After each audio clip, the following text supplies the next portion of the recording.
But at this point, you want to start thinking about, what do you need to enter? Do you need a lower low, lower close? Do you need a double top? Do you need a 26-18? Do you need something else? Right? Start rehearsing that in your mind. Rehearse it, rehearse it, rehearse it. That way you can attack it. What's interesting is this. I saw this post the other day, and we've talked about visualizing and the power of that, and there are cool studies on Olympic athletes. I think it was Olympic downhill skiers, where they had 3 test groups, and one practiced the course only, one visualized the course only, one visualized and practiced the course only. And the group that visualized and practiced the course only, I believe, obviously had the best results. But I think second best was the one that visualized it and never actually practiced it. There's this cool video I saw on Instagram the other day where former NFL running back Reggie Bush, he was filming future Hall of Fame quarterback Drew Brees, right? Drew Brees just broke the record for, I think, most passing touchdowns of all time last night. And this Drew Brees, I think, is 40 years old, right? So he's the old man on the team, right? The 40-year-old should be the one that wants to get out of the field as quick as possible, get in the ice bath. And it was about 20 minutes after practice, and it was him by himself. No one was left in the facility, and he's just sitting. He's standing there at the end zone, and he's just moving around, right? What do you think he was doing? No ball, no anything, just moving around. Yeah, he was visualizing and rehearsing, right? He was going through his cadence, like he was sitting there like he was talking to ghosts. He was looking to his left, he was pointing at people, he was talking, he was checking here, checking there, and then he's moving his footwork, he's faking this way, and there's no one there, right? But he's visualizing what he wants to do, mentally rehearsing. And that stuff is so powerful. It's something I preach to the athletes I coach, right? It's powerful for 2 reasons, right? One, understand that as human beings, right, we are creatures of habits, right, for better or for worse, but we love routine, right?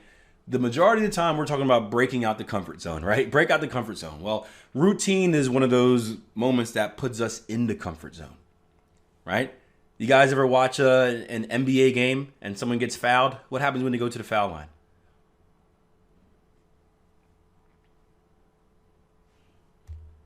What happens when the NBA player goes to the foul line? What do you guys see?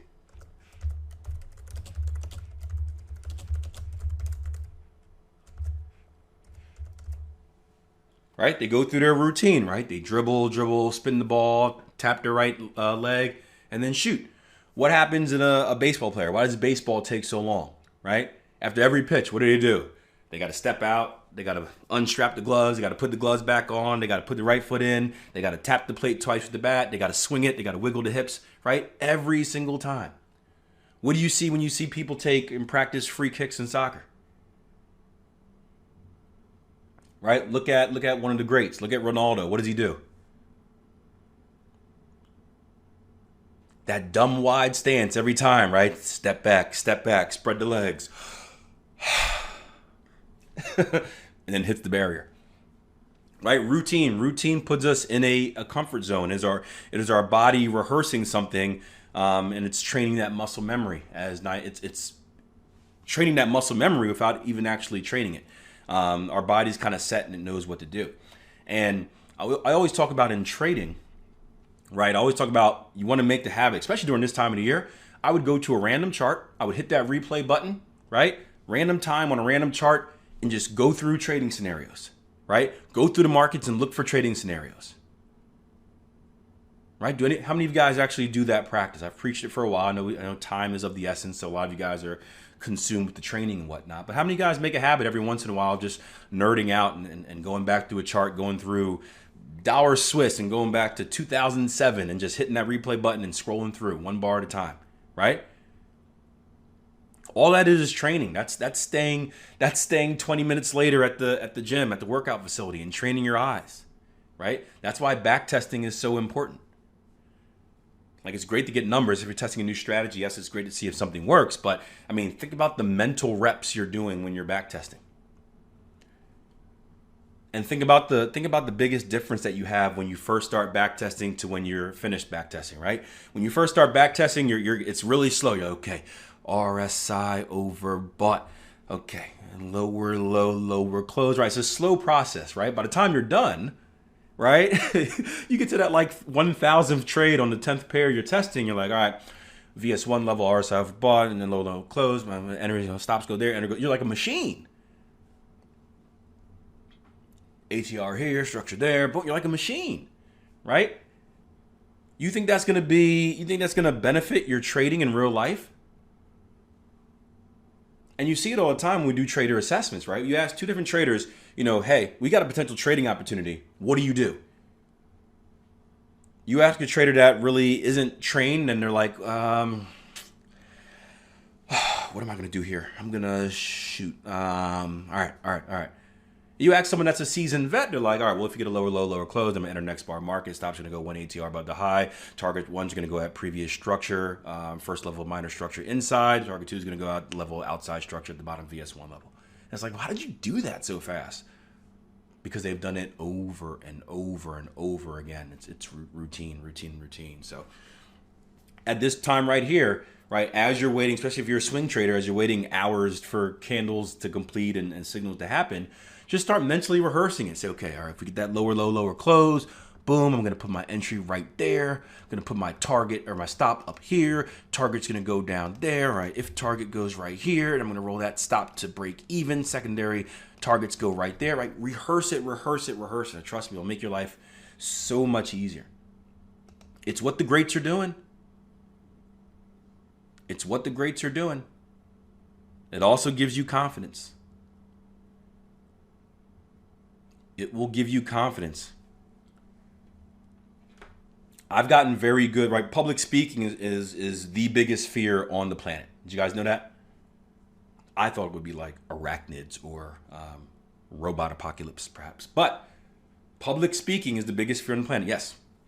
The most scariest thing to do is public speaking. Right? Standing in front of a bunch of people and talking to them. And there's the whole thing where it's like, just picture them naked. I never saw how that worked. I think that would make things even more awkward. If there's one thing worse than standing in front of a bunch of people talking to them, it's standing in front of a bunch of naked people talking to them. But, whatever. There's one way, and I talk to a lot of students about this because, they're like, Coach, I'm hurting in my speech class. And I'm like, why? There's one way to make public speaking easy.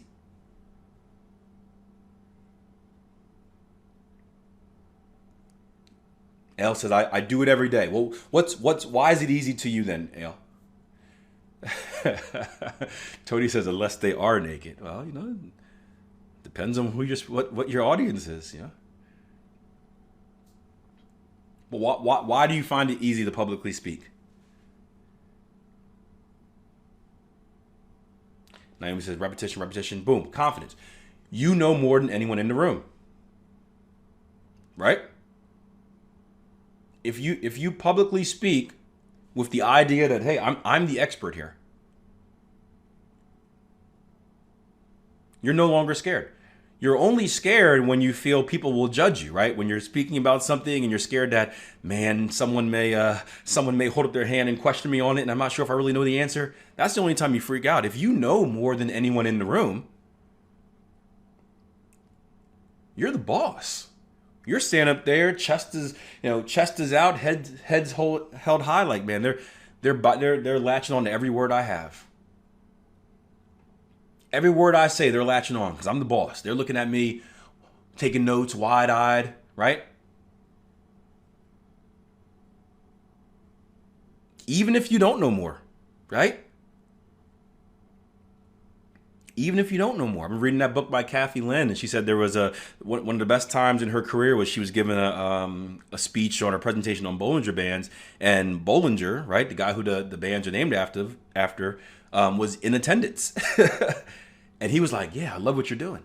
So even if you don't, you approach it with confidence, right? And you gain that confidence by repetition and just knowing your stuff. And the cool thing about trading is that, right, because each of our styles and tactics are unique, who knows more about your trading style than you? Nobody. You. No one knows your trading style better than you. So there's no reason to lack confidence. But you got to build that confidence through practice, through repetition, and visualize it.